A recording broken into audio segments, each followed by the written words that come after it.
John and Ed, they're on patrol, chasing shadows, heart and soul. Cryptid hunter UFO, down this rabbit hole they go. In the woods and on the street, whispers follow their heartbeat. Alien eyes, giant's feet, all got shadows they all meet. Down the rabbit hole they dive, midnight secrets start to thrive. Mysteries keep them alive. In the dark, does truth survive? Haunted houses, midnight calls, endless echoes in the halls. Ghostly armies, secret falls, every clue, they chase them all.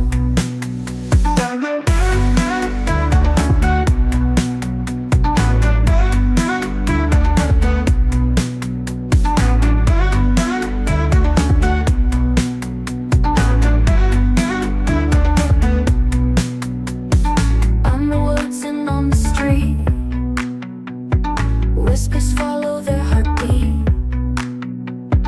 Alien eyes, giant's feet, all got shadows they all meet.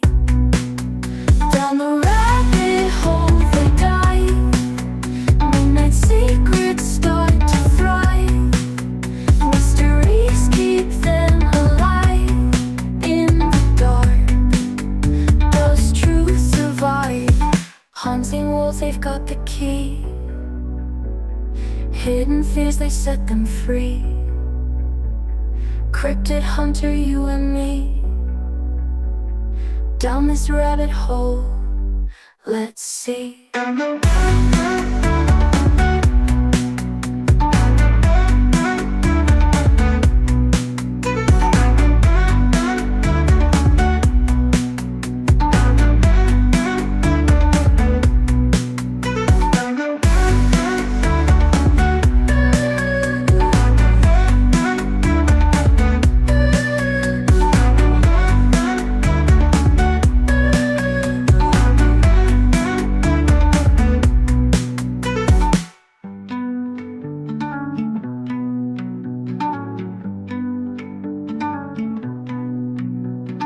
Unseen worlds, they've got the key.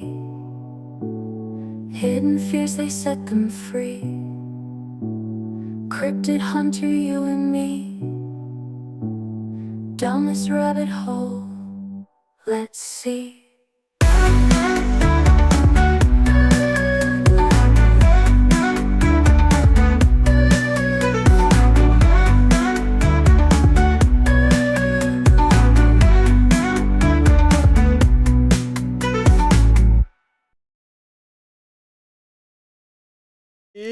Hey. Oh, look, it's working. It's working. Look at the middle of the screen. Oh, what the hell? That's really distracting, dude. Yeah, but you don't watch that anyway, do you? That's cool. But, okay. Well, okay, I don't know if it is cool or not, but you guys tell me. To see what the audience thinks, because Yeah, I spend most of my time staring at the bloody camera. Yeah, exactly. Let's see what the audience thinks. And audience, we love you, because that stream in the middle is the chat from both streams, i.e. vertical and horizontal. So everybody gets the ooh, no, says Shalini, take it off. Dred says hi, he's finishing his shirt. Well, lovely. That's good to know, Joey. We're going to have a nice clean Dread Eye as he comes down to enjoy his what do you call it? I don't know. Good. We like our audience to be nice and clean. Yes, we do. Oh God! So what a week, mate! What a week! So not only just as well, I've got 30 slides in the pile because I don't have access to my bookmarks anymore, do I? Because they've nailed your account for being a violent hate speecher. Mm. All because I said, maybe somebody said, the police are looking at this, but it's not suspicious. How the can it not be suspicious? And I merely suggested that it may have been a mutual. What did this? What? Suicide. No, don't say that here. We don't want to lose this channel as well. So I suggested it might be a mutually. Oh, good God! What did I say? Mutually agreeable termination pact. Or something like that. But no, so mutual life discontinuation agreement. Yeah, something like that. But no. Apparently, I suggested that might be the reason why the police are looking at it as a non-suicide. And what the hell? They said, oh, that's violent hate speech. No, it's not. But anyway, we'll see what happens. Been picked up by some machine learning or an algorithm. It's been a bot. It's been a bot because it went bangs instantly. No sooner had I published it than my account was limited. Bang, straight away. Happy anniversary, Shalini, says Julie. Whose anniversary? Julie, Shalini's anniversary? When did you get married, Shalini? Oops, 4 God. Talk about sticking your face in a bloody hornet's nest. Foot in the mouth. Right, okay, so anyway, let's get on with things. So good evening, chat room. Good evening, Shalini. And happy anniversary, darling. Beats and Tapes, Espresso Mechanic TV. Who else we got? McNell's TV. Excellent. Plenty to talk about tonight. Oh, good. Glass of wine for this one. Yeah, CIA. Plenty to talk about. Robin Wolstenholme still posting ridiculous. The chats are shared, Robin. If you look at the centre of the screen, the chats are shared there, mate. Who else? We've got Julie and Dreadeye, obviously. And anybody else? Espresso Mechanic. Ed the Techie. I don't know who he is. He's a new one. Right, okay. Let's get going. CIA. The CIA's history. And it's shorter than MI5's, right? Shall we start? Shall I start? Well, yeah, kick it off. The history of the CIA, the Central Intelligence Agency, has played a pivotal role in shaping US national security policy since its inception in 1947.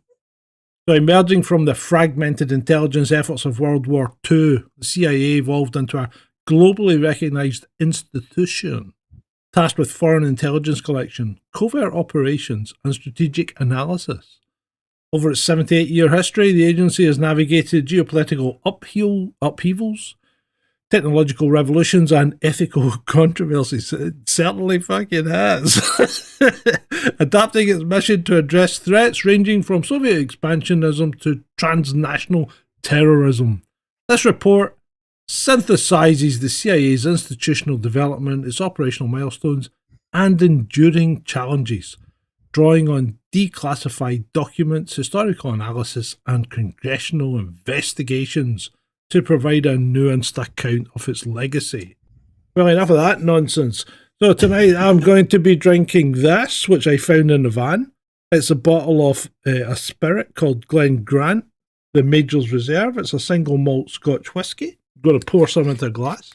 I'm not a whisky fan, remember. I have poured a small measure into a glass. A finger or so, I would say. Let me see. There is a bit wine again. There is a bit of lime in my glass. Oh my God, that smells freaking awful. Absolutely awful. So now I'm going to This is a Scotsman who's literally just being disowned by every if you're Scottish, whiskey drinking Scot. It's just, they're going to hunt you down. You're literally going to have like poo put through your letterbox and stuff. Yeah, I know. I mean, don't be like me if you're Scottish. So I'm now going to add a sparkling raspberry lemonade from these fine people at Fever Tree, and we'll see how that helps. So I have added the sparkling lemonade. Let me see how that goes. I actually tried this last night with a different Fever Tree product. I tried it with Italian grape, and it was lovely. I had a vanilla tones. It was really nice.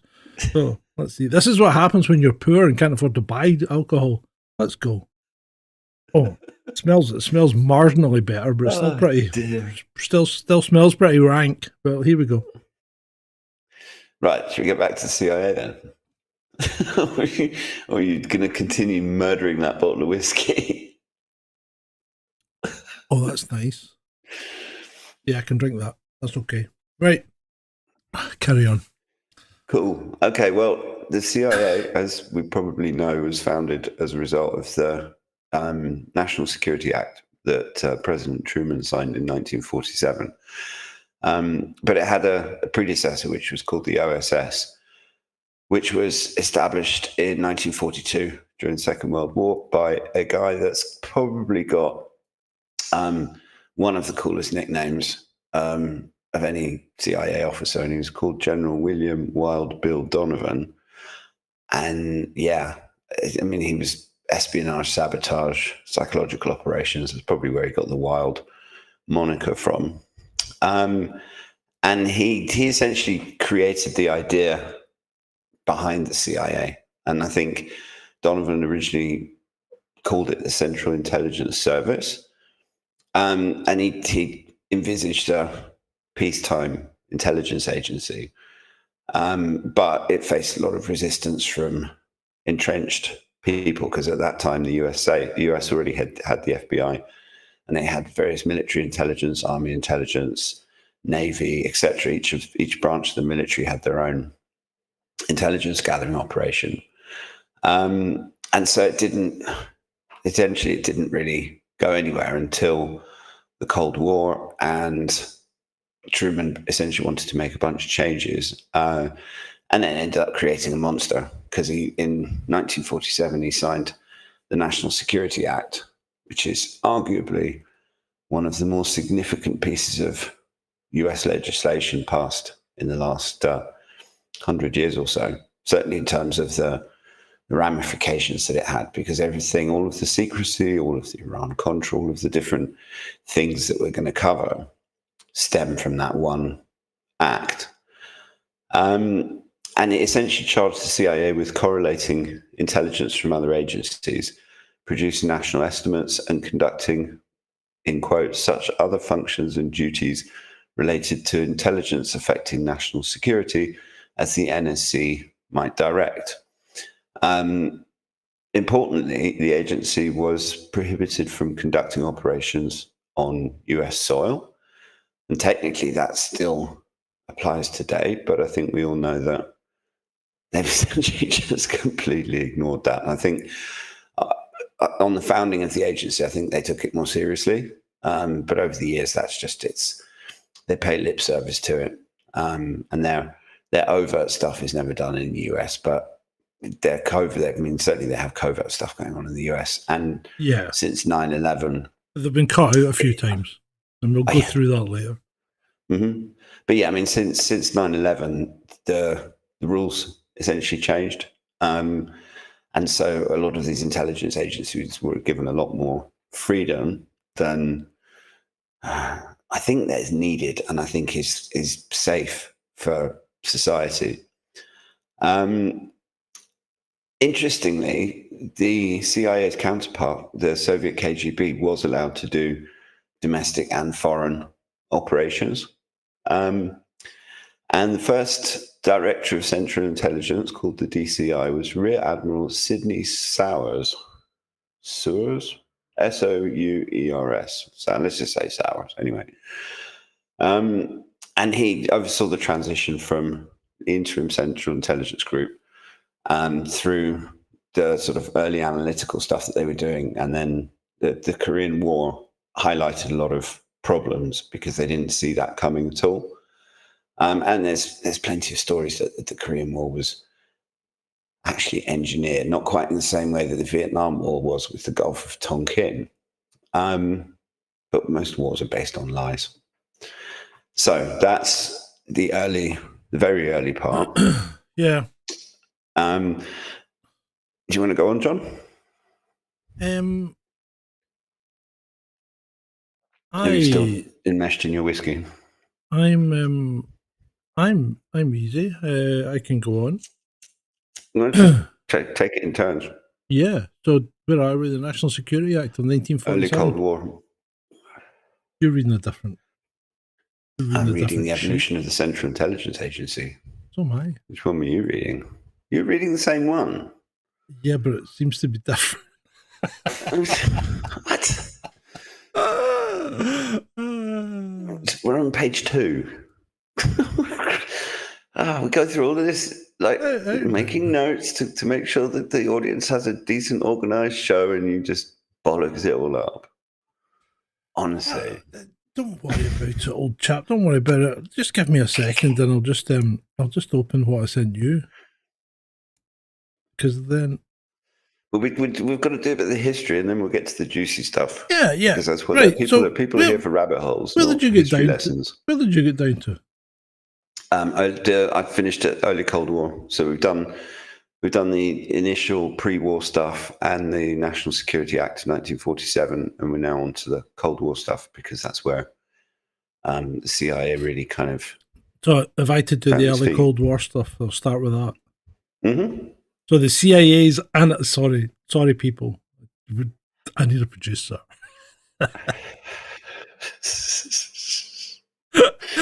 Am I in a different location? I'm in the what do you call it? I'm in the studio. I've not put the what do you call it? Green screen on. You can actually see the background to a degree. You can't get the staff head. You just can't, says Shalini.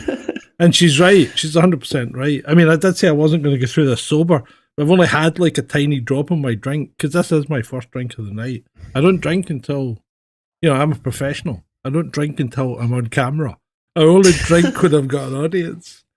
So the CIA's analytical arm, the Office of Reports and Estimates, initially relied on open source materials and military dispatches, much like we do, Ed, much like we do. And they were struggling to penetrate Stalin's regime. The 1948 Berlin blockade and the 1950 North Korean invasion exposed gaps in their human, that's the technical term that means human intelligence. Some say it's a rare beast indeed and not quite proven to exist. But anyway, this prompted the director of the Central Intelligence Agency, Walter Bedell Smith, to expand clandestine networks and establish the Directorate of Plans. My God, they had some good names in those days, didn't they? So imaginative. The Directorate of Plans. It later became the Directorate of Operations. The agency's first national intelligence estimate, assessing Soviet intentions in 1950, set a precedent for strategic analysis despite internal debates over military v diplomatic priorities. So that takes us up to 1950. And now I think we should just go off a little tangent because one name that hasn't been mentioned up until now is Alan Dulles. The guy. I know this. They named an airport after him. Yeah. He must be important. They named an airport after him. Well, there was two of them because he had a brother called John Foster Dulles. And they were both lawyers working for a New York law firm called Sullivan Cromwell, I think. Okay. And they're actually two, when we talk about the deep state and the rabbit holes, the two Dulles brothers are at the center of large numbers of rabbit holes. And they were actually together. They were involved in drafting the Treaty of Versailles after World War I, which was the treaty that essentially, because of the harsh conditions imposed on Germany, pretty much guaranteed that there was going to be another war because the Germans were just never going to kind of settle for what they were given in the long term. But Dulles is an interesting character because he started in the US diplomatic service in 1916, and he served in Vienna and Bern in Switzerland, Vienna in Austria, Bern in Switzerland. And during the First World War, he worked at the State Department's Bureau of Intelligence. In World War II, he served in the Office of Strategic Services, which we've just talked about, where he was stationed in Switzerland and played a key role in intelligence operations against Nazi Germany. And that's kind of, there's a lot of dark stuff that happened during the Second World War. And the contacts, for example, rat lines that were taking Nazi gold out of Germany and putting it in Swiss banks. And also, there's reports that Dulles was actually connected during the war to Reinhard Gehlen, who is Hitler's intelligence chief, and who was paperclipped after the war and essentially merged his Russian intelligence network into the CIA.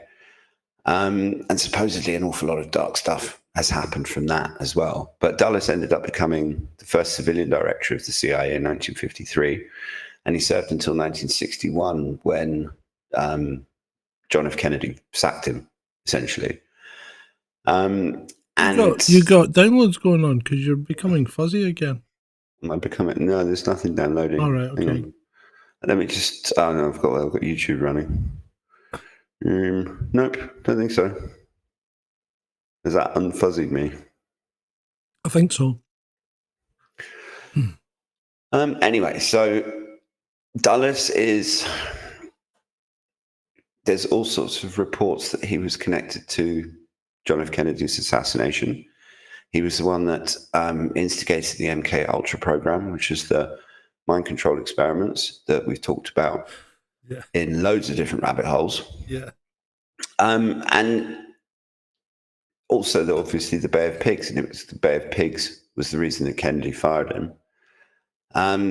Lots of reports and rumors that, well, not reports, but lots of rumors that he was connected to the Kennedy assassination. And also, then he was on the Warren Commission, which investigated the Kennedy assassination. So, yeah, that was Alan Dulles, and that was a little segue because you can't really do a history of the CIA without covering him. Yeah.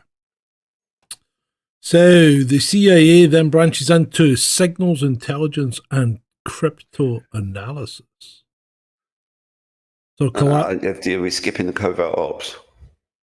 Yeah, let's skip that because we've got plenty sure. to come back to. Mm-hmm.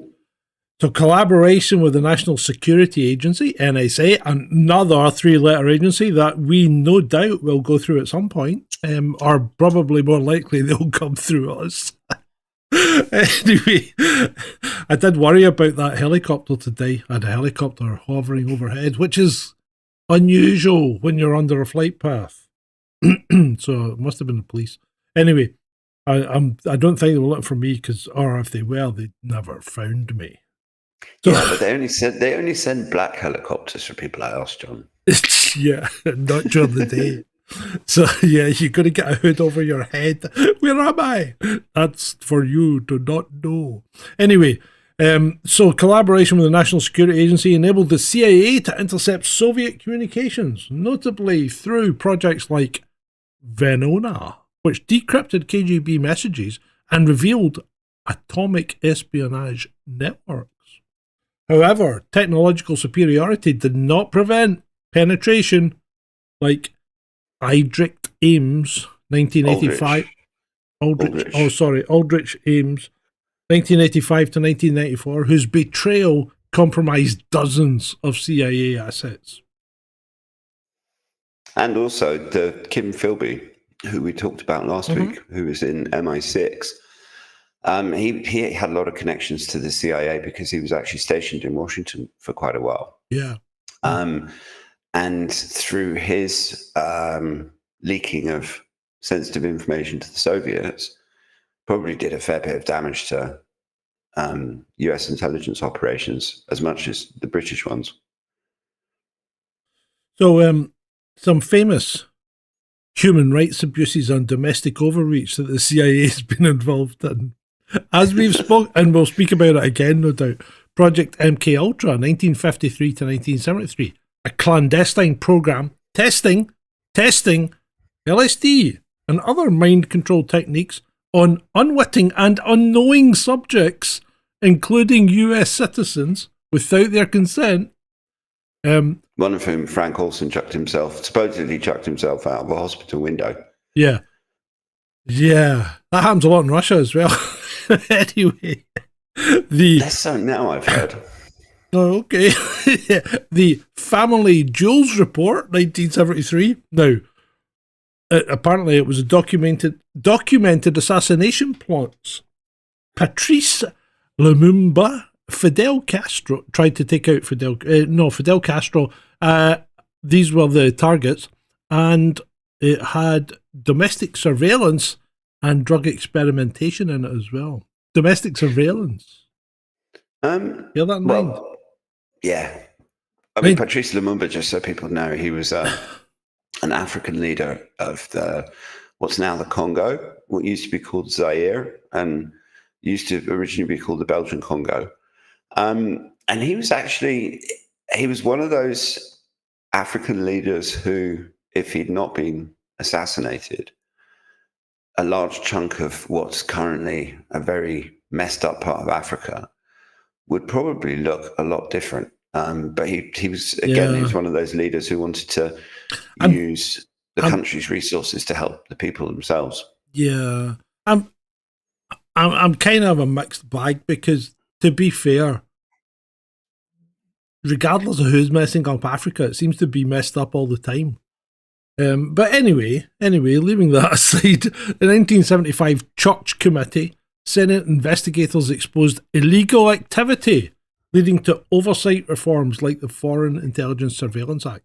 That's the FISA thing that you keep hearing about, like FISA courts and FISA warrants and all that. And that was. I mean, a lot of this stuff, a lot of the other two things on the list, Project MK Ultra and Family Jewels Report, those things not the Family Jewels Report, but Project MK Ultra, we only know about that because of the Church Committee and some of the hearings of the Church Committee that you can find online are actually fascinating to watch. I mean, they're obviously really dry and boring congressional testimonies and stuff, but there's a few interesting bits, and they show a gun that can create heart attacks and a lot of the nefarious stuff that we know about officially, because obviously there are things that we know about like MK Ultra, which has been absolutely proved, and there's all sorts of evidence, and there's Church Committee hearings, and we know quite a lot about the different, because MK Ultra was an umbrella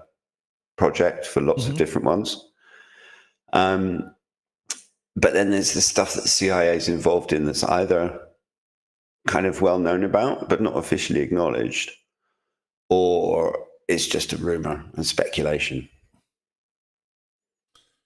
Right. Where are we now? Iran-Contra. But then there are some other operations that we could talk about first before Iran-Contra, because, I mean, obviously there was the thing with Lumumba in Zaire, but there was also the 1953 coup in Iran, which unseated Mohammad Mossadegh, who was the first democratically elected leader of Iran, and was another one of those people who wanted to use Iranian resources to help Iranian people. And obviously that's unacceptable to the British and the Americans, BP mainly. And so the CIA sent Kermit Roosevelt in, and he fomented a coup against Mossadegh, and then we ended up with the Shah. And the Shah, he's a funny one, because I've got an Iranian barber who is absolutely... Sorry, hold on, can I rephrase that? You have an Iranian money launderer who specialises in cutting hair. Whatever. He cuts good hair. I don't. He gives good head shaping. And he's totally not as dodgy as the guy who owns the salon, anyway. But he's talking to him is actually quite interesting, because he totally lionizes the Shah, and you literally can't say a bad thing about him. All of the secret police and the Savak and stuff, that was all necessary, and everything else. So the Shah was loved by some Iranians, but he was also hated by a lot of Iranians. And his repression of his people led ultimately to the Iranian Revolution, because the only place that people were really free to talk about stuff was in the mosque. And so you have the rise of the Ayatollahs and then the Islamic Revolution. And so you can see a clear pattern where the CIA going screwing around in the 1950s has had knock-on effects that are going on right to this day. Yeah, absolutely. Right, so Iran-Contra and covert action oversight. During the Reagan administration, the CIA bypassed congressional bans on funding Nicaraguan Contras by orchestrating arms for hostages deals with Iran. Lieutenant Colonel Oliver North. Do you remember Ollie North? Remember his testimony? Oh, he was brilliant. His testimony revealed a shadow network involving CIA personnel, Saudi financiers, and drug traffickers, prompting renewed scrutiny of covert action accountability. The CIA must have been such a freaking fun place to work. I mean, it really was nuts. Yeah, if you think fun is overthrowing governments and generally ruining the world, because if you look at all of the regime change operations, I mean, the number of people that have died as a result, and in some cases horribly, some of these death squads in Latin America, El Salvador, Nicaragua, places like that, they were absolutely brutal. And the CIA had the School of the Americas, which was a training camp where I think it was in the Florida Everglades or something. And they would train these Latin American soldiers effectively in all sorts of like torture and interrogation and stuff like that. And the number of people that were disappeared, and essentially working for US interests. I mean, one of the CIA's first coups was in Guatemala, and that was done at the behest of the United Fruit Company. And again, lots of people died, lots of misery created since, and a lot of these countries are still New donation from Nick they're still Tarragas. feeling the effects of these actions decades later. Thank you, Nick Toridas. He has donated. Thank you, Nick Toridas. Appreciate it, mate. I'm glad somebody does. Bless him. Right. Now I've got a little treat for, well, I don't know if it's a treat, but I've got a little treat for you. You can sit back for 5 minutes, Ed. I recorded something earlier on, now that we're into the 1990s and just about to hit the 2001 mark. We have a little something for you to just sit back and listen to. The dead of night, May the 1st, 2011, Operation Neptune Spear. A mission that will change history and bring justice to the mastermind behind the September 11th attack. A compound stands silent in Abbottabad, Pakistan, a high-walled fortress hiding America's most wanted terrorist. For years, intelligence operatives had been meticulously tracking a courier known as Abu Ahmed al-Kuwaiti, slowly piecing together the puzzle that led to this moment. Inbound, 23 Navy SEALs from Team 6, an interpreter and a combat dog prepared to execute the most significant counter-terrorism operation in American history. These weren't just any special forces. Well, technically they weren't at that because they were on special assignment to the CIA, because you can't have armed forces going into somebody else's country. But that's another point altogether. These were the elite of the elite, selected for their extensive experience in demanding operations and specialised skills. At 10:30 p.m. local time, 2 Black Hawk helicopters lifted off from a US base in Jalalabad, Afghanistan. They were carrying the SEAL team across the Pakistani border. The night sky provided cover as they approached their target, a compound where intelligence suggested that Osama bin Laden had been hiding for years. The CIA put it 55%, but Obama decided to go with it. As they descended towards the compound, disaster struck. What should have been a hover to allow the team to rope down into the compound became an emergency landing, a hard emergency landing, as the tail rotor struck the concrete wall of the stockade. It landed hard inside the compound walls, rolling over, breaking its spine. The mission could have ended there, but these were SEALs, trying to adapt and overcome. Despite this setback, the team proceeded with their objective. Moving through the darkness with night vision goggles, the SEALs approached a guest house where one of bin Laden's couriers lived. The door was locked. As they prepared to breach it, shots rang out from inside. The SEALs returned fire, eliminating al-Kuwaiti, the very courier who'd unwittingly led them to bin Laden. The team methodically cleared the main building, neutralising the second courier and his wife on the first floor. On the second floor landing, they encountered and eliminated bin Laden's son, Khalid. Tango down. Then came the moment of truth. The SEALs ascended to the third floor, where intelligence indicated bin Laden would be found. The terrorist leader was confronted by America's finest warriors. Flanked by an unloaded AK-47 and a Marikov pistol, he was efficiently dispatched, one to the chest and one to the head. The man who'd orchestrated the deaths of thousands of innocent people was down. The team leader radioed back. For God and country. Geronimo. EKIA.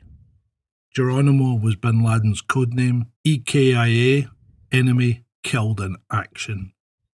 In the White House Situation Room, where President Obama and his national security team watched this entire operation unfold, the president simply said, "We got him." The extraction, with their primary objective to complete, the SEALs gathered valuable intelligence material, computer hard drives, documents, DVDs, thumb drives, and cell phones that would provide crucial information about Al-Qaeda's operations, including their illegal copying of Disney movies. They destroyed the downed helicopter to protect its classified technology and prepared for extraction. After approximately 45 minutes on the ground and watched by an ever-increasing crowd of locals brought out by the firefight, the team boarded the remaining helicopter and a backup Chinook that had arrived, carrying with them the body of Osama bin Laden and a treasure trove of intelligence. Bin Laden's body was flown to the aircraft carrier USS Carl Vinson in the Arabian Sea. He was then dumped at sea like trash, ensuring no gravesite would become a shrine for his followers, denying him martyrdom.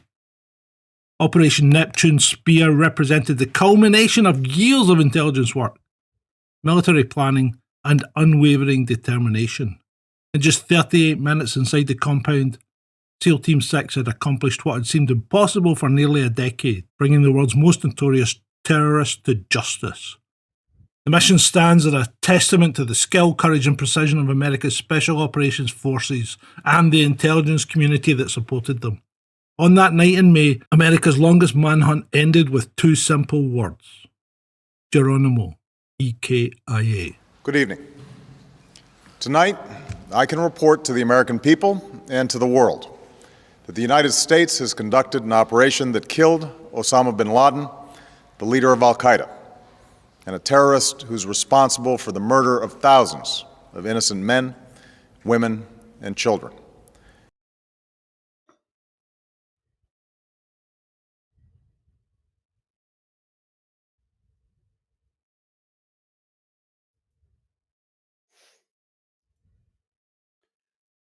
I hope you enjoyed that. I've been speaking into a muted microphone there. Although I have to say, I have always thought that whole thing was bullshit. Yeah, well, I thought your rendition of the official story was good, but I think the official story is bullshit. I think because apart from anything else, there's all sorts of reports that bin Laden died years ago. He was in a hospital in Saudi Arabia. Yeah, where he was being visited by US somebodies. Yep. And that he was on, he had kidney failure and that he was on dialysis. And also the fact that they chucked his body in the sea. Yeah, it was a kind of giveaway, isn't it? Well, yeah, it also handily prevents any kind of DNA identification. And then to cap it all off, all of the SEAL Team 6, who were the gentlemen who conducted the operation, They're all dead. They all died in a rather suspicious helicopter crash. Now, having I know said helicopters aren't the most reliable of craft, but military helicopters fall out of the sky with regularity. Somebody was oh no, it's all right. We'll cover it in all in about aircraft crashes. Anyway, right. So that was just a little. I thought I'd do that as a little nice little interlude. Break up. Because people just do get tired of listening to us talking nonsense. At least when I've recorded that, I've got a chance to bring back or to bring in some editing. Mm-hmm. Anyway, where are we? So yeah, strategic shifts after 1991. Well, we were going into the 90s, yeah. So yeah. The dissolution of the USSR forced the CIA to justify its budget and its mission. Counter-proliferation, i.e. tracking North Korean nuclear programs, and counter-terrorism gained prominence. Through human capabilities atrophied. That's the human intelligence part. Now imagine how bad it was if they're atrophied. The 1998 East Africa embassy bombings and the 2000 USS Cole attack highlighted Al-Qaeda's rise, yet bureaucratic inertia hindered a pre-9/11 intelligence sharing. And Al-Qaeda was obviously a creation of the CIA. Well, yeah, because Al-Qaeda came about while the Afghanis were fighting the Soviets in Afghanistan. Yep. And Bin Laden, a young Bin Laden at that point, was pretty much helping them out and was funded by the CIA. Mm-hmm. I mean, obviously it's a Hollywood movie, so historically it's not particularly accurate, called Charlie Wilson's War. Yeah.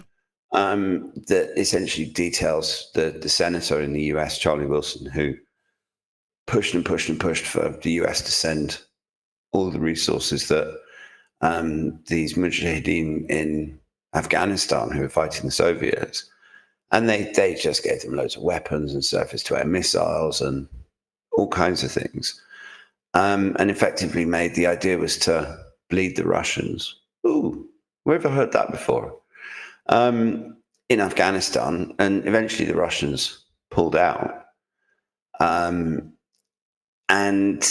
yeah, so this whole notion that the CIA was fighting Al-Qaeda it's kind of factual, but it's a bit disingenuous because they bloody created it in the first place. And supposedly, I mean, there's Bin Laden himself was actually, by all reports, he had connections to the CIA because he entered the USA in the 1980s under the alias of Tim Osman. And so the CIA knew exactly who Bin Laden was. I mean, he was he knew who he was. Family in Saudi Arabia as well. They just didn't have a clue where he was. That was a problem. Well, officially they didn't know where he was. Although they managed, remember, what was it, CNN managed to track him down in his cave and have an interview with him. Yet the CIA couldn't. Exactly. Yeah. But anyway. Then we get to 9/11. Yeah. And the CIA transitions from analysis to paramilitary operations, which, I mean, this is the fundamentally wrong thing about the CIA, is that phrase that we mentioned earlier, where the CIA is permitted to, let me just pull it up. Where are we? Yeah, such other functions and duties related to intelligence affecting national security as the NSC might direct. And the NSC is obviously the president. Now, that particular phrase in the creation of the CIA was interpreted as giving them the ability to do black ops, intelligence operations. And that's why they had their intelligence directorate. Yeah. So to say that the CIA transitioned after 9/11 from analysis to paramilitary operations, it's just not true. And maybe on the surface, they started admitting they were doing these things, but they'd always done them, going right the way back to the 1950s. I don't think there was a time since the CIA's creation that it wasn't involved in that kind of thing. But after 9/11, it got really serious, and they created rendition sites, also known as black sites, in countries that had, let's say, looser looser morals and standards of treatment for prisoners and things like that. I know of rumors that there was one in Poland and another one in Egypt. But essentially, these are places where they black bag you in the middle of the night and cart you off and put you on a plane and take you to one of these sites and essentially just torture you. They were torture sites.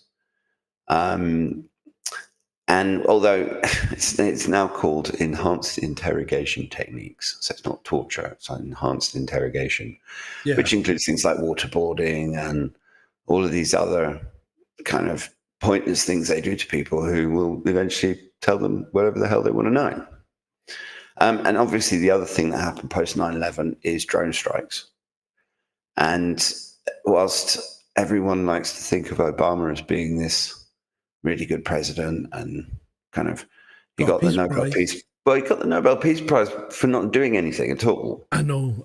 He got it right at the start of his term as well. Yeah, it's crazy. And then he proceeded to actually bomb more people than his predecessor, and dramatically increase the use of drone strikes. Yeah, and taking out families in Pakistan and weddings in Yemen, and just literally, actually, in actuality, being the exact opposite of this sort of genial statesman-like figure that Obama kind of presents to the media. And they caused untold civilian casualties and created this whole notion of being, you have these operators sitting in air-conditioned boxes in America that are controlling drones that are dropping bombs on children in Yemen or Pakistan or wherever. Yeah.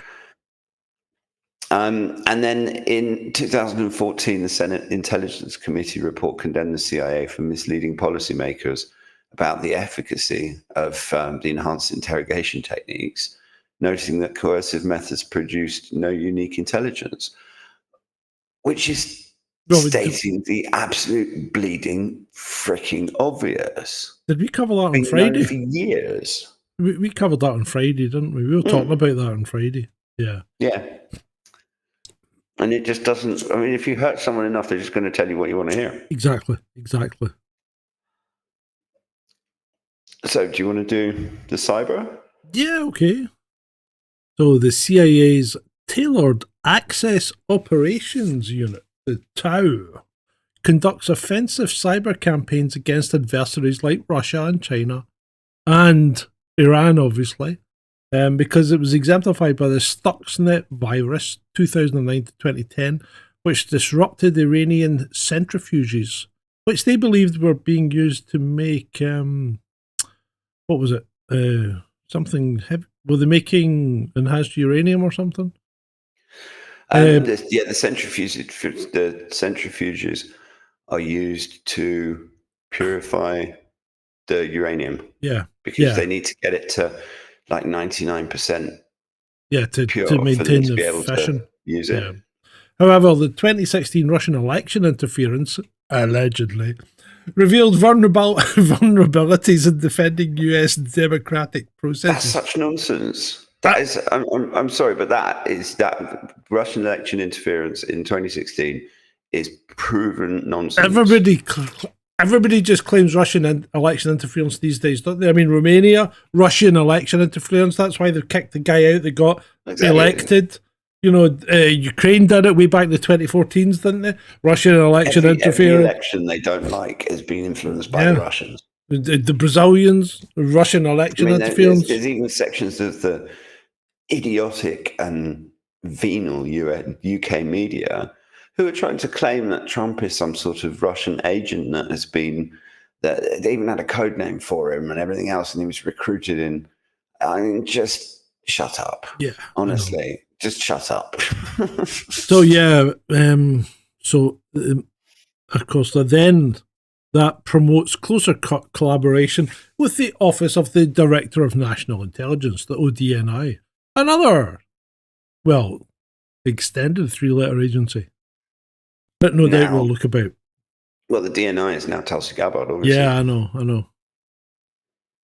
And I mean, from what I've heard, at least pre his election, one of the things that Trump wanted to do was have all of the, instead of getting CIA briefings, that all of the intelligence agencies go report through. to Gabba, Yeah. and she then essentially takes that intelligence to the president. Now, it'll be, I mean, I've actually got a lot of time for Tulsi Gabbard. I totally disagree with her about Israel, but you can't get anywhere in the US government without blind support for Israel.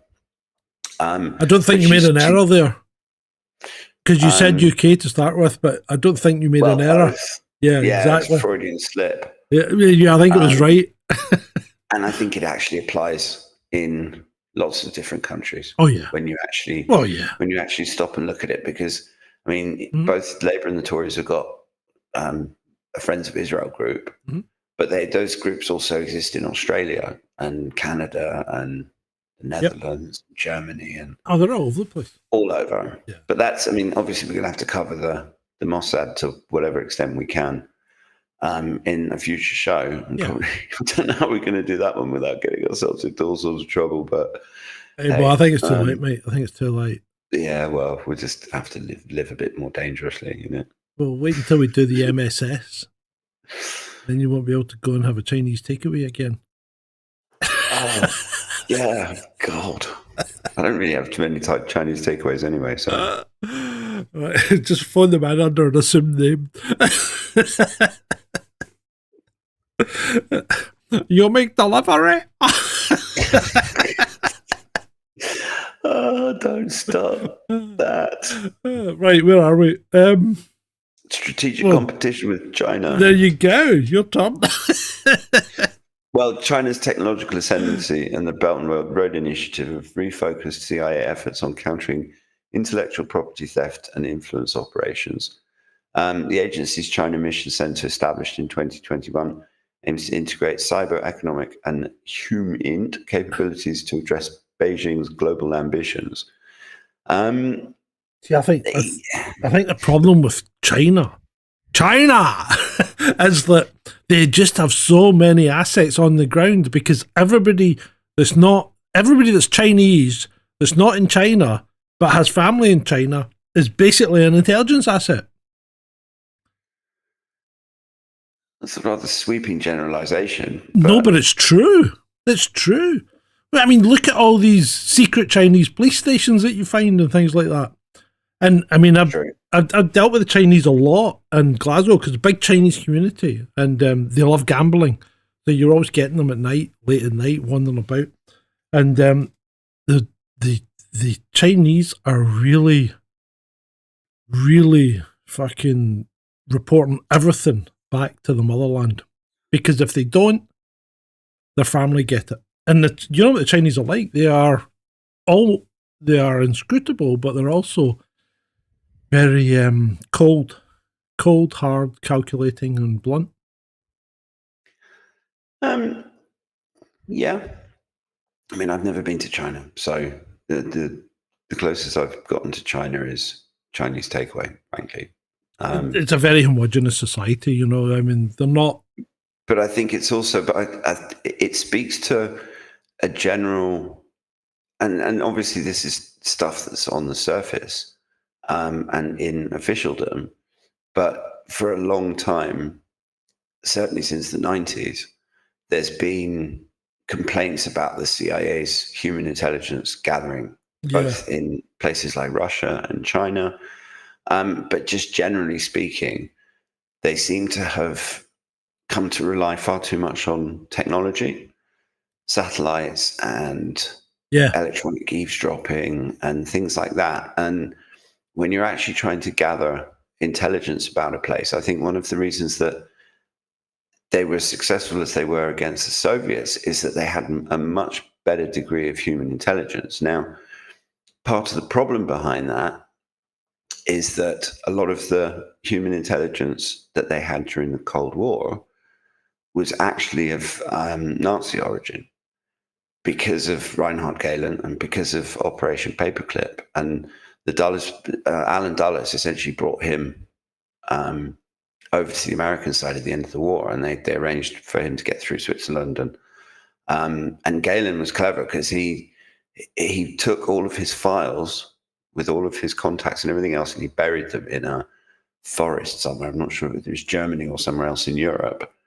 And then he went and turned himself in to the Americans, and ended up being taken to see Alan Dulles, who he then did a deal with. And Galen promised to bring his intelligence because he wanted to keep fighting the Soviets effectively. So a lot of the human intelligence that the Americans were getting about the Soviets during the 1950s and 60s and 70s was actually old Nazi agents and Nazi contacts. And I've always wondered how much that influence of those sorts of people actually contributed to the overall mindset of the CIA through the years, because you can't integrate people like that into your network without them, without their ideologies and their particular way of doing things, of infecting everything else. And it's one of the darker aspects of the CIA that doesn't really get enough focus, because for years nobody knew about paperclip. There was just rumors and conspiracy theories, and then when it all came out that actually, yes, this did happen and all of these people were brought over, people like that don't just seamlessly integrate into American society and become good American citizens who like baseball and apple pie and no, they don't. Stuff. So it's like everything though. There's good and bad amongst everyone, and it's like McNeil's TV says. He worked in China. The people good just under a bad system, just like us. Well, yeah. I lived in Hong Kong, and Chinese people are great. They're great, but the problem is, if the government, which the Chinese government are a hard-faced, what would you say, authoritarian to the extreme, right? If the Chinese government has a hold over you by attacking your family and friends back home, then you have no option but to feed stuff back to them. And that's what does happen. It does happen. I can assure you. Well, there's been all sorts of Chinese spying scandals in multiple different countries. We've had them in the UK, they've had them in America, they've had them in Canada, certainly had them in Australia. Look what happened in Boston Airport just before the pandemic. Remember? Mm-hmm. The Chinese intern that was working for the professor, they were about to board a flight to Wuhan. They were found to have biological material on their person, right? And the Chinese intern that was the student that was working for the professor turned out to be a serving captain in the CCP. You can't make this shit up. No, and this is ultimately, countries play these things happen, especially when you get to the level of great power where China's at, and certainly trying to achieve that status, because there's plenty of stories about intellectual property theft and Chinese researchers working in American universities and then disappearing and turning up in China. But the same thing happens on all sides. Oh, of course it does. Of course it does. No, and once you look into the darker side of the CIA, you realize that it was no. Let's look into the darker side of the CIA, mate. Let's start with regime change roulette. Operation Ajax, 1953, the CIA's first major Cold War coup, ousted Iran's Prime Minister Mohammad Mossadegh after he nationalised British oil interests. With $1 million in bribes and propaganda, including fake newspapers and paid mobs, the CIA reinstated the pro-Western Shah. The fallout, a legacy of anti-American sentiment that fueled the 1979 Islamic Revolution. And you know where that led them and the path that they have gone down since. Which one of the documents are you in? Because you're not in that one that we were on before. No, that's finished, that other one. I'm in the, what were the the most significant. Mm-hmm. So that was Operation Ajax. And this is another little segue into another of the CIA's people that I've always found fascinating and very, very, very creepy. And he's called James Jesus Angleton. And if you look at a picture of him, he's a very creepy dude. Mm-hmm. But he was head of counterintelligence in the CIA, and he was involved in, or rumored to be involved in, all sorts of dark stuff. He had connections to British intelligence. He knew Kim Philby. He was actually friends with Kim Philby when he was, before Philby defected. And when he was stationed in Washington, Angleton used to hang out. Angleton's also connected to the cover-up after Kennedy's assassination, particularly to a woman called Mary Pinchot Meyer, who was one of Kennedy's mistresses. And she was married to a CIA officer as well, called Meyer. And so she moved in those circles. And I mean, they lived around the block from the Angletons, and they used to spend Sundays together and things like that. And after Kennedy was assassinated, it was rumored that Mary was essentially trying to figure out who killed him. And she had a diary. And after she was killed in a very suspicious assassination, I think, on a canal towpath in Washington, Angleton was actually found by, what was he called? He was the head of, where is that?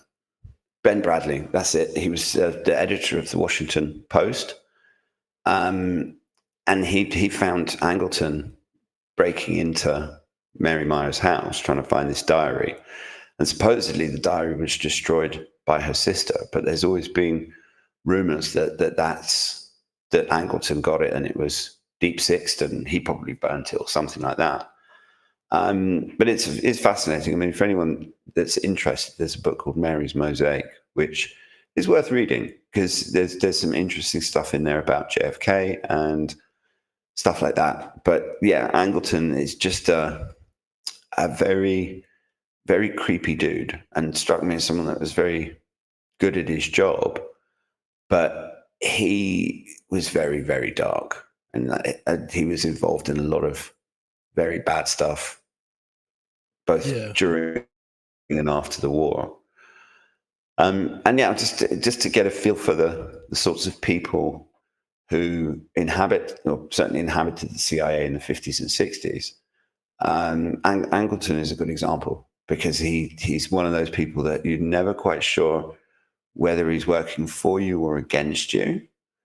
And also, I mean, being director of counterintelligence for an organization like the CIA, and the counterintelligence people are the ones that try and find the double agents. They're the ones they're not, the counterintelligence guys aren't looking at the other side, they're looking at their own side to try and figure out whether the organization's been penetrated and whether people are working as double agents and things like that. So it's the super murky side of an already murky organization.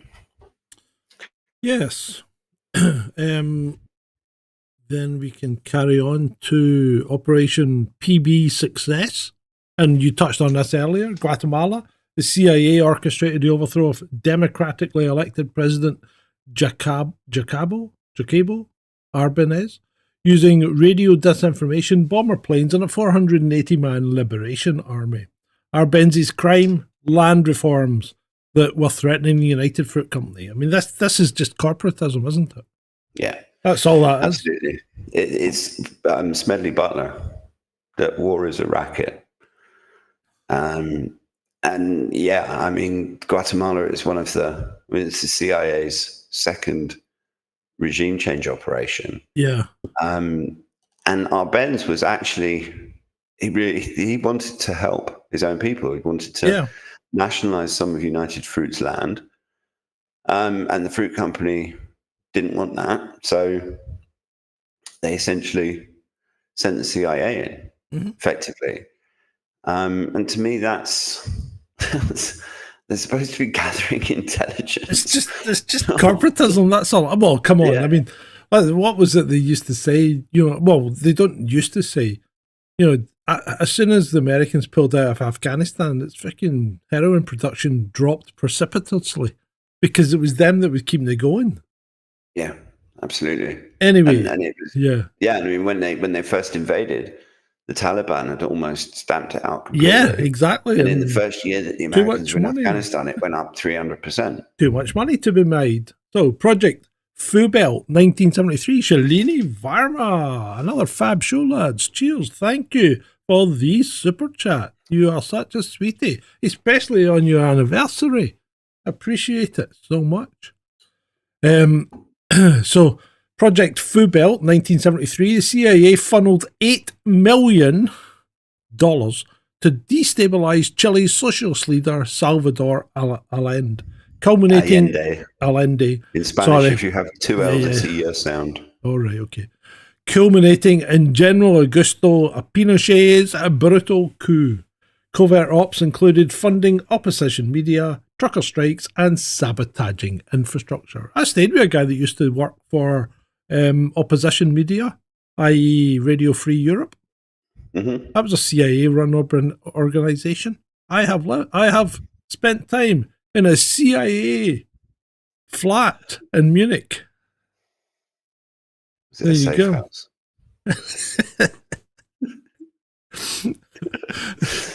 And we've covered too. Obviously, we don't have time to go through all 80 or something. No, we're just we're cherry picking the best ones. Yeah, but it's worth bearing in mind that there pretty much isn't a single country in South or Latin America that has not had the CIA screwing around in it. Yeah, I don't think there's a single country in the world that's not had the CIA screwed around. Yeah, that's true. But they at the level of interference in South America is something completely different. Yeah, because they got they got the shuttles up them because they thought that Guatemala was going to go communist. That was the big thing. But that was always the big thing back in the 1950s. And when you look at... but Guatemala was right on their doorstep. It was only the other side of Mexico, Mm-hmm. And they really, they thought, we don't want that because we've already got Cuba. We don't want another one, Isn't that kind of like NATO in Europe? No, that's completely different. That's completely different. Steady, Ed. You're asking testing questions now, you little minx. You know exactly what you're up to. Oh dear. So in addition to the actual ops, there's also spy tech and dirty tricks and stuff, which is the kind of James Bond side of things. I'd forgotten about this. Obviously, we all know that the James Bond movies were a recruiting tool for both MI6 and CIA. Do you remember the James Bond? And this is a completely aside. Do you remember the James Bond movie where they put the guy in the pig? Right? You know what a pig is? A pig is a thing they use for cleaning, pipes.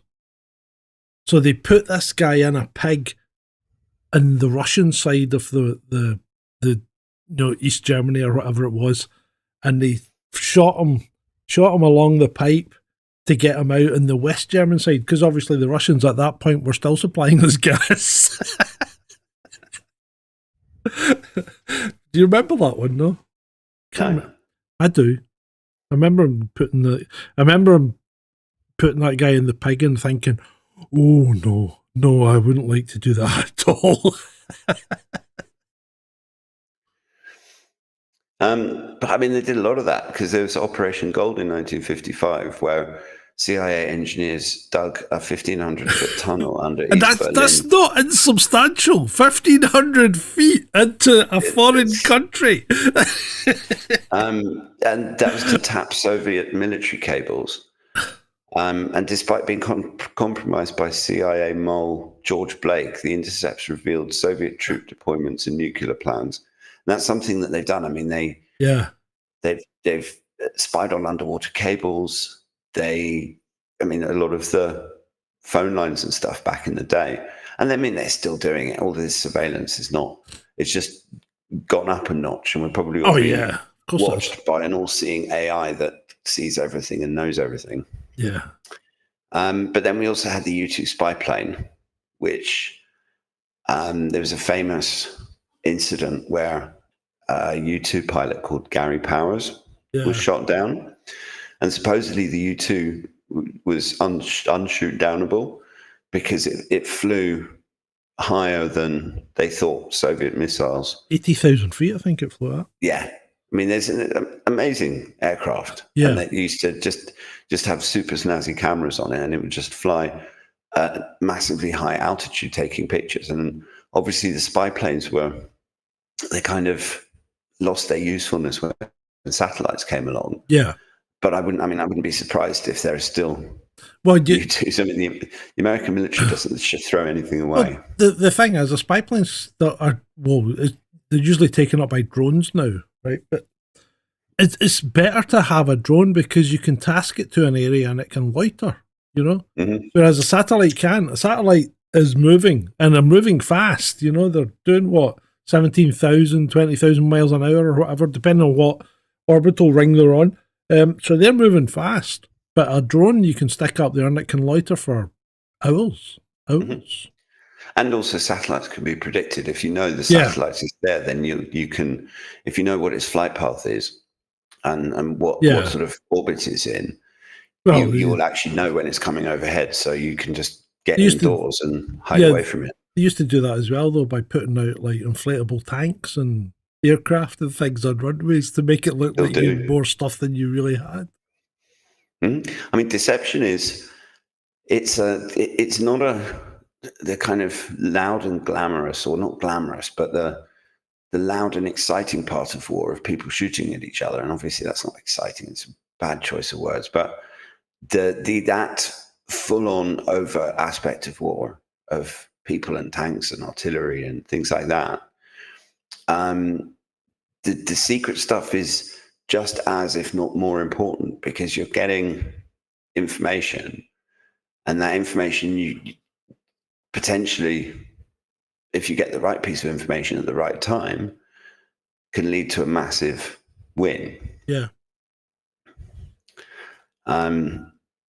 So yeah, the other thing about the dirty tricks obviously is MK Ultra. I mean, that's a rabbit hole in itself. Yeah. We've kind of covered that. Yeah, and I mean, probably most of the people listening to the show have at least heard of MK Ultra before, but we'll come back to that one. I don't think we can do that one justice in the time that we've got. And we've covered Osama bin Laden. Really, we've done him. We've done the kind of Contras and the Nicaraguans. Then we did touch on Operation Bloodstone, 1948 to 1950s, when the CIA recruited ex-Nazi scientists and spies, some with war crime records, to infiltrate Soviet bloc countries. Their tasks: sabotage railways, spread anti-communist propaganda, and assassinate targets. So the CIA hired literal Nazis to fight communists. Mm-hmm. That's what that's what they did. That's a matter of fact. That's a matter of history. Absolutely. The next one, though, I've got to do the next one. The next one I love. This just sounds fantastic. I didn't know about this one. Operation Rubicon, 1970 to 1993.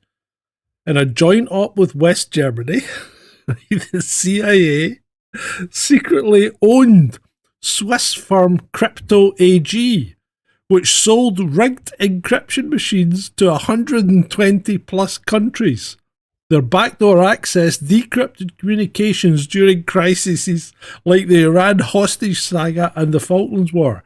I'll bet there was an awful lot of business people compromised there, and an awful lot of money made by people in the CIA. Yeah, absolutely. Then there's one of the crazier operations that involved Howard Hughes as well. Yeah, which was when Project Azorian in 1974, the CIA built an $800 million ship called the Glomar Explorer. It's a huge ship as well. Yeah, it was enormous, Yeah. absolutely massive. And it was to salvage a sunken Soviet sub from the Pacific floor. We're talking thousands of meters Yeah. deep. Yeah. And although they didn't quite pull it off, and it was partially a botched operation. They did recover nuclear torpedoes and code books, and all while pretending to mine manganese nodules. So the whole thing was set up as on the surface it was a mining ship, but it was actually going out to lift the Soviet sub, and I'm not sure that the Soviets ever knew about it at the time, and they probably found out about it afterwards. Mhm. But yeah, and then we get the scandals. I guess this is Well, yeah. this is kind of the concluding part, because not everything, whilst the CIA has tried to keep everything that it's done secret. Yeah, but it hasn't. It's successfully been a spectacular failure at doing that. And so, I mean, their first big failure, obviously, was the Bay of Pigs in 1961. Yeah. And the CIA trained exile force spectacularly. They failed spectacularly to invade Cuba, which embarrassed JFK, even though it was actually Eisenhower, Kennedy's predecessor, Yeah. who signed off on the operation. And it was Kennedy they were pressuring him to provide air support, because the whole operation itself was already underway. And they went to, I think Dulles went to Kennedy and said, look, this is going to happen. We're going to need your support. And they managed to browbeat Kennedy into going ahead with the operation, but he refused to provide air support. And Castro's troops were essentially waiting for these Cuban exiles. And these Cuban exiles that had been trained in places like Florida and School of the Americas and things like that. Yeah. And it was a massive failure, because they needed the air support to defeat the Cuban army, and that didn't happen. So the whole lot of them were massacred effectively. And yeah, and I mean, that ultimately caused a massive ruction. At one point, Kennedy said he was going to blast the CIA into 1,000 pieces and scatter it into the wind. Yeah. And there's a lot of... That didn't go well, did it? No.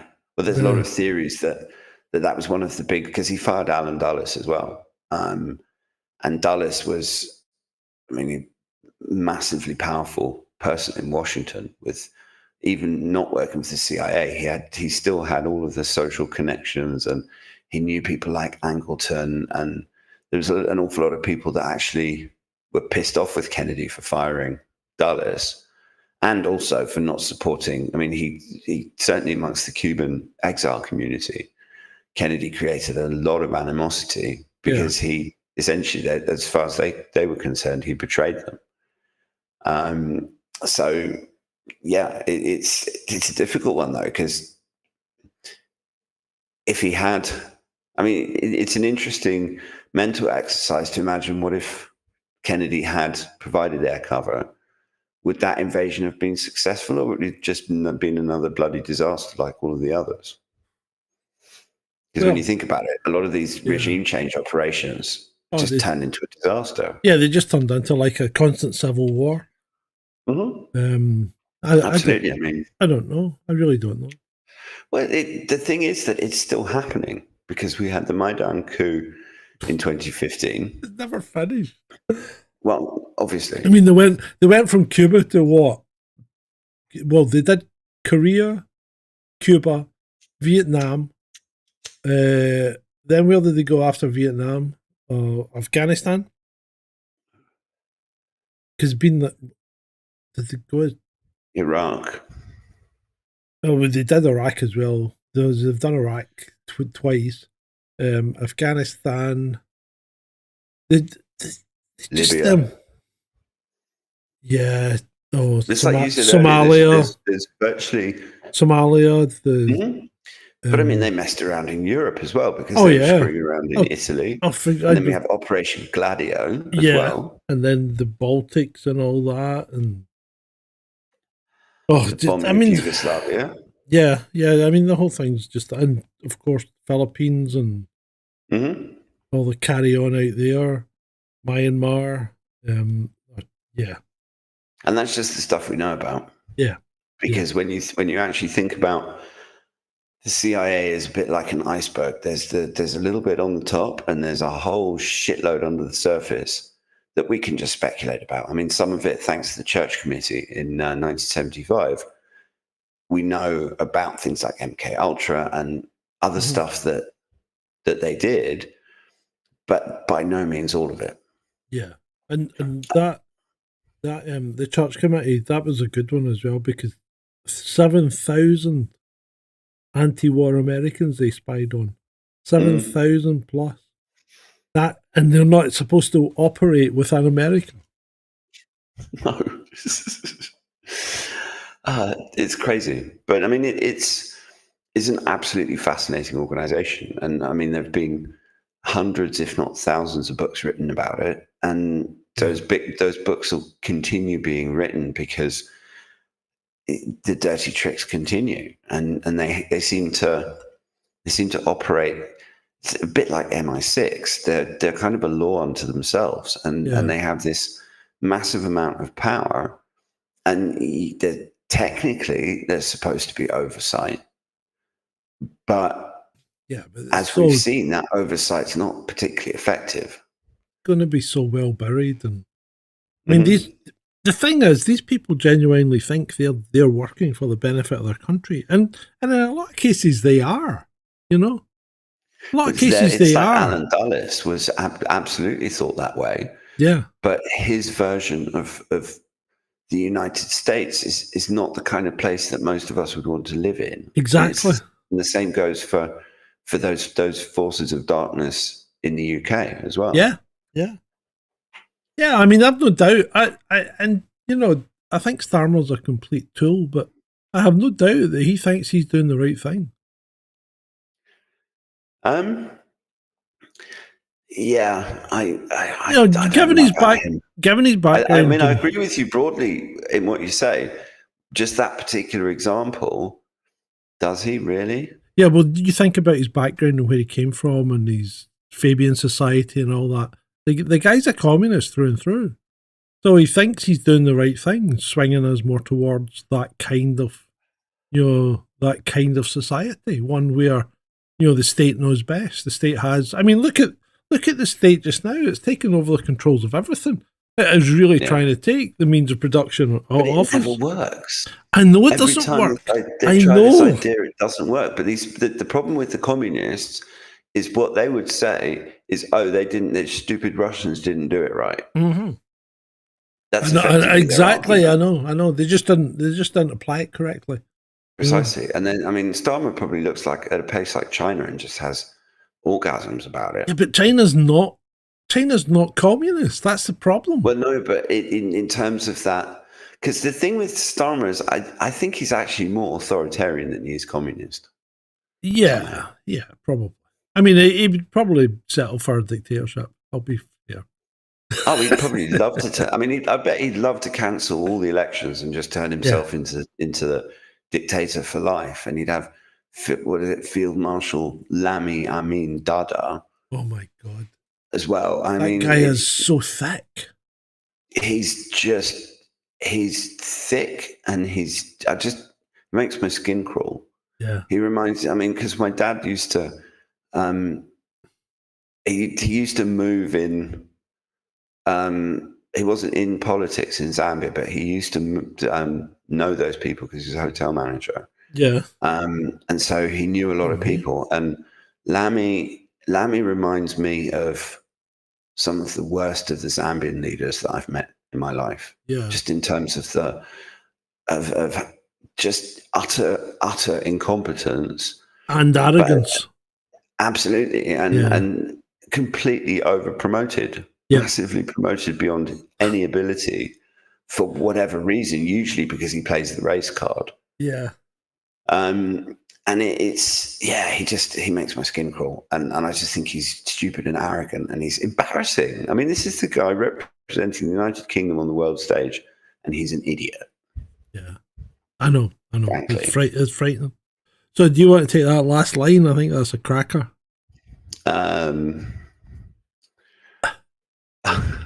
Yeah, ask yourself, why does Antarctica pop up 47,000 times in CIA files? Maybe Admiral Byrd's lost diary wasn't so fictional. 47,000 times. Yeah, it's just a big enigma, because because we've done a rabbit hole on Antarctica, but actually trying to find out what's really going on. Why the hell did all of those important people visit Antarctica at the end of 2019, just before the pandemic, including people like the Pope and Klaus Schwab and all these sorts of people that, why the hell would someone like Klaus Schwab go to Antarctica unless there's a very good reason for it? As far as we know officially, Antarctica is snow, ice, rocks, penguins, icebergs, seals, more penguins, some whales, a few more penguins, and a bunch of scientists doing research, and a few crazy bastards doing things like being the first. But it happened a few weeks ago. So I think she was Scandinavian or something, and she's the youngest woman ever to get to the South Pole, right? Okay. And doing things like that. But at the same time, why the hell? I mean, it's freezing cold. There's nothing there. Why the hell is Klaus Schwab and the Pope going to Antarctica? And it wasn't just them. There was loads of them that went. What's his Antarctica name? that we're not being told? Astronaut. What's his name? What the hell? Buzz Aldrin. Buzz Aldrin. Yeah. And I mean, there's all sorts of rumors and stories about pyramids. And there's a channel on YouTube, Mars. He does. He looks at photos of Mars that have been released by NASA, and he looks for signs of manipulation. And there's a few videos on his channel where they're actually looking at Antarctica, and there are lots of instances of pictures from Antarctica being completely doctored, in the same way that there are pictures from Mars being completely doctored. And there's something being hidden. I mean, I've heard stories about pyramids in Antarctica. When you say Mars, do you mean Devon Island? No, I mean the actual Mars. But the rovers on Devon Island. You know that. Well, maybe they're faking it and they're taking pictures on Earth, and they have to hide things that are clearly like lemmings and walrus jawbones and all these sorts of things in the spine of some decomposing sea creature that turned up. All these sort of things, yeah. Sure, but there are still. I mean, there are some interesting pictures from Antarctica of what look like pyramids buried in the snow. That are too straight and too angular to be natural formations. Okay. And there's also obviously all of the rumors about secret Nazi bases in Antarctica. It's the interest of Hollow Earth. It's the interest of Hollow Earth. Captain Bird's, sure. I mean, Captain Bird's stories about Antarctica. And then we're just not even going to go down the flat Earth thing, which is ice walls and all that nonsense. But yeah, forget that. But is it lizard people that live in the Hollow Earth? Could be. Well, from the stories that I've heard about Hollow Earth, I ain't heard anything about lizard people. Have you not? No. Oh. And lizard people wouldn't live in Antarctica because it's too cold and lizards are cold. No, but they live in the Hollow Earth. They just come in and out through Antarctica. Well, at this point on this ridiculous clown planet of ours, nothing would surprise me. Yeah, I know. Honestly. So, CIA, good guys or bad guys? What do you think? Complicated guys. I think that the thing is that I'm sure that there are a bunch of people currently working for the CIA, some of whom may well be listening to us, who genuinely think that they want to do the right thing. They want to protect their country, and they want to fight the bad guys, and they want to stop harm coming to American citizens, and they're doing it with the best of intentions. And I think there's probably a lot of those sorts of people, but then there's also the bad ones. And the problem is that the bad ones, in the case of an organization like the CIA, when you look at, going back to James Jesus Angleton. I mean, I know he's been dead for years. He retired in 1974. Yeah. But people of his ilk, I'm sure, still inhabit those places. Yeah. And Robin says drug dealers. Well, yeah, I think you've got to admit that. I think the CIA's. I think they're a bit. You know what? I think they're probably one of the most incompetent intelligence agencies because they just get so much wrong. And they screw so many things. Well, I mean, we don't know everything. That's the thing. But you get the impression that they screw up an awful lot. You know? Yeah. I think they're too gung-ho. Sure. I mean, I think fundamentally, it's what Kennedy said, that the very nature of secrecy is abhorrent to a free society. That the fact that we have these intelligence agencies, and could it be that they cause more harm than good? Could it be that their very existence ends up creating the very threat that they're created to try and deal with? Well, there's always a bit of, if you don't have something to look at or to look after when you're trying to do a job, then you create that thing. And so there might be a lot of that about it. And you can say the same about 5 and 6 and all the other agencies as well. Well, if you look at the amount of dark shit that they're involved in and the number of times where they've actually created the threat, or they knew about these people and they were somehow encouraged, there's all sorts of that as well. But also this notion of screwing around in other people's countries. I mean, what the hell gives MI5 or the CIA the right to foment a coup in another country and overthrow an elected leader because they don't agree with that person's politics? Because they're looking after their own interests. Yeah. And sure. They believe inherently in their own minds that they are better than these other countries. They believe I sincerely think they believe. Every country does. Yeah, I know. And but the thing is, the British have been doing it for so long, the Americans have been doing it for so long, and they've got the resources and the wherewithal and the intelligence to do it, that it just becomes second nature for them to do it. And I think it also gives certain people a huge amount of power. And people, once you give them power, very rarely do they want to give it up. Absolutely. And even if that means creating new threats that they then have to counter, like the whole terrorism thing, like 9/11, like all of that stuff that we absolutely. I mean, we've covered it in countless rabbit hole episodes. I mean, you do. You've always got, if you've got a threat, it's part of the nature of government. You need a threat to keep the population under control, because a frightened population is easily malleable. Whereas people that are free and have got time to think for themselves suddenly realise that maybe we don't actually need government. And that then is an anathema to government, is it not? Absolutely. Yeah. And the one thing that these bureaucracies will do is try and protect themselves. And that fundamentally is what the deep state is. Yeah.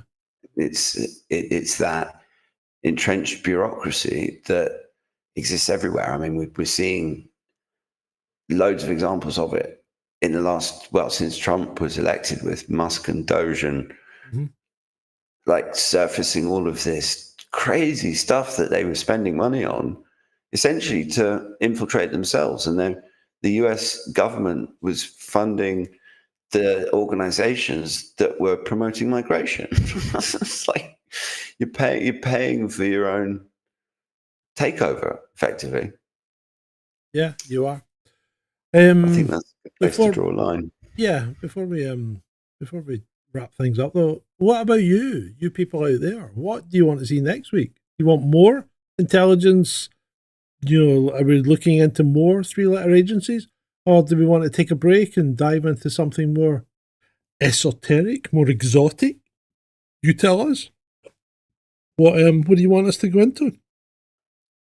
And if we do want to stay in the intelligence field, where are we going next? I do think though that the CIA really hit a home run when they called their building the George Bush Center for Intelligence.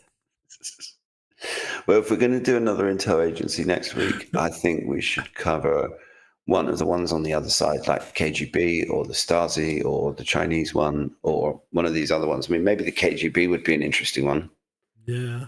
I mean, we can come back to the NSA, but we've done MI6 and CIA. Yeah. And I think maybe it'd be interesting to. Well, the KGB is the next big one, isn't it? You know, the yeah, because if you've done the UK, you've done USA, I suppose the Soviet Union / Russia's next. And of course the KGB evolves into the GRU and the FSB and all that as well. Mm-hmm. Although I think the GRU was actually Soviet military intelligence, if I'm not mistaken. It might well have been. But yeah, okay, so no doubt we would find that out. KGB next week, son. So unless you want us to do something else, people. Dread-Eyes always said KGB cool, so yeah, Dread-Eyes said KGB. That's a vote of confidence. Yeah. That is one. Yep. I mean, people suggest things. Spetsnaz, they're the Soviet. Well, they're not really intelligence. That's like the SAS. Spetsnaz, they're the equivalent of the SAS or the Green Berets. Or speaking of the SAS, special ops people. I watched Who Deals Wins again. Right. That was cool because you think when was Who Deals Wins? 1980. Was it 80? I haven't seen that in years. I might have to go back and watch that one. Lewis Collins and Gordon Jackson was on it as well. Lewis Collins, Gordon Jackson. I can't remember the other guys, but yeah, it was actually pretty good. It stands up quite well. It does stand up quite well, apart from the fact that everything is so 80s. Their clothing and everything. It really is, especially the girls with their haircuts and things. Yeah, that 80s hair. Yeah. But yeah, it was good. It was good. I really enjoyed it. And it was refreshing to see terrorists that were white.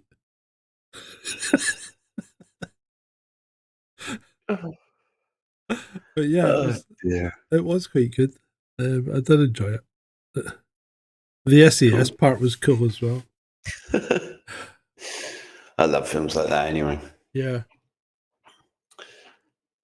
Right, should we call it a night? Yeah, I think so. We'll be back tomorrow night, people, for All In. And going to be another crazy show tomorrow. Oh, I'm going to have to buy in some drink for tomorrow. Because you've got 30 slides. I've got at least 10. Oh, well, I don't know. I don't know how many slides I'll have, but I'm going to have to use my... going to have to go back to my other account because... And we've still got like... I'm suspended on 18 Twitter. 18 hours? Yeah. Because yeah, and we've got, and there's who's coming to America tomorrow? Tomorrow? Yeah, who's coming to see Uncle Don tomorrow? Little Vlad, the Green Goblin himself. Yeah, the Green Elensky. He's coming to sign away the rights to his country. Yeah, let's just hope Trump doesn't get hit with the Zelensky curse. And I wish the Zelensky curse would hurry up and hit Starmer. Yeah. But yeah, back tomorrow. It's going to be a good show. Yeah, tomorrow will be boiled. And looking at this moment in time, it's looking like it might be the KGB next week. Which isn't, well, I don't know if it's bad or not. We'll find out. But we'll obviously be talking about a certain Big Vlad who used to work for them. Mm-hmm. Yeah. Oh, there's loads because I don't know a huge amount about the KGB, so it's going to be fun doing a bit of research. We shall find out. Indeed, we shall. So thank you, Ed, for this, and thank you, people out there. Anything else, Ed? No, just to say thank you to the audience for sticking around and supporting us, and it's much appreciated, and we love you guys. And as always, it's been great for you.